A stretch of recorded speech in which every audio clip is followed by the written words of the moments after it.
മുസ്ലിം വിരുദ്ധ പരാമർശം നടത്തിയ ബി.ജെ.പി. സംസ്ഥാന അധ്യക്ഷൻ അഡ്വക്കേറ്റ് പി.എസ്. ശ്രീധരൻപിള്ളയ്ക്കെതിരെ പോലീസ് കേസെടുത്തു. ആറ്റിങ്ങൽ പോലീസ് ജാമ്യമില്ലാ വകുപ്പ് പ്രകാരമാണ് പി.എസ്. ശ്രീധരൻപിള്ളയ്ക്കെതിരെ കേസെടുത്തിരിക്കുന്നത്.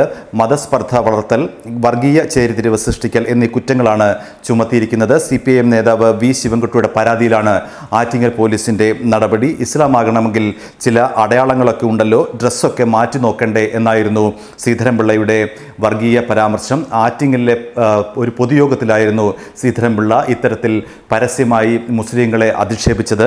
ബാലക്കോട്ട് ആക്രമണത്തിൽ കൊല്ലപ്പെട്ടവരുടെ ജാതിയും മതവും തിരയുന്നവരുണ്ട്.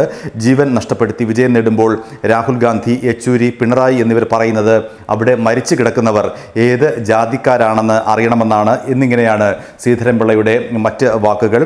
ഏതായാലും NDA സ്ഥാനാർത്ഥി ശോഭാ സുരേന്ദ്രൻ്റെ തെരഞ്ഞെടുപ്പ് പ്രകടന പത്രിക പ്രകാശനം ചെയ്യുന്ന ചടങ്ങിലെ ഇത്തരത്തിലെ ശ്രീധരൻപിള്ളയുടെ പ്രസംഗത്തിനെതിരായാണ് ഇപ്പോൾ പോലീസ് നടപടി സ്വീകരിച്ചിരിക്കുന്നത്. അദ്ദേഹത്തിനെതിരെ ചുമത്തിയിരിക്കുന്ന കുറ്റം ജാമ്യമില്ലാത്ത കുറ്റമാണ്. അതുകൊണ്ട് തന്നെ വളരെ ഗൗരവമാർന്ന ഒരു നടപടി ശ്രീധരൻപിള്ള ഏറ്റുവാങ്ങേണ്ടി വരുമെന്നാണ് നിയമവൃത്തങ്ങൾ നൽകുന്ന സൂചന.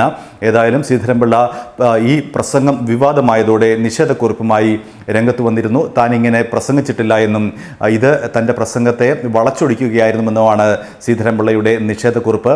ആടിനെ പട്ടിയാക്കി, പട്ടിയെ പേപ്പട്ടിയാക്കി തല്ലിക്കൊല്ലുന്ന നിലപാടാണ് LDFിൻ്റെയും UDFിൻ്റെതുമെന്നും അദ്ദേഹം അന്ന് പറഞ്ഞിരുന്നു. പ്രസംഗത്തെ നിഷേധിച്ചുകൊണ്ടാണ് അദ്ദേഹം ഇത്തരമൊരു പ്രസ്താവന നടത്തിയത്. LDFും UDFും തൻ്റെ പ്രസംഗം വളച്ചൊടിച്ചുകൊണ്ട് സമൂഹത്തിൽ മതസ്പർദ്ധ വളർത്തുന്ന വിധത്തിൽ തൻ്റെ പ്രസംഗം വളച്ചൊടിച്ചുകൊണ്ട് അവർ രാഷ്ട്രീയ മുതലെടുപ്പ് നടത്തുകയായിരുന്നു എന്നാണ് ശ്രീധരൻപിള്ള അന്ന് പറഞ്ഞത്. തൻ്റെ പ്രസംഗം അദ്ദേഹം പൂർണ്ണമായി നിഷേധിച്ചിരുന്നു.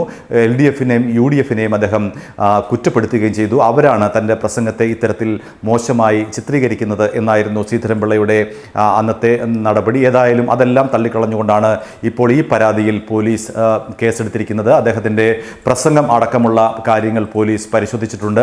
അതുകൊണ്ട് തന്നെ ശ്രീധരൻപിള്ളയ്ക്ക് ഇത്തരത്തിൽ നിയമക്കുരുക്ക് മുറുകുമ്പോൾ അദ്ദേഹത്തിന് അതിൽ നിന്ന് എങ്ങനെ രക്ഷപ്പെടാൻ കഴിയും എന്നുള്ള വഴി ഏതായാലും തീർച്ചയായും അദ്ദേഹം ആലോചിക്കുന്നുണ്ടാവാം. കാരണം അദ്ദേഹം പ്രഗത്ഭനായ അഭിഭാഷകനാണ്. അതുകൊണ്ട് തന്നെ ഈ കേസിൽ നിന്ന് അദ്ദേഹം ഏത് തരത്തിൽ രക്ഷപ്പെടും എന്നുള്ളത് കാത്തിരുന്ന് കാണേണ്ട കാര്യമാണ്.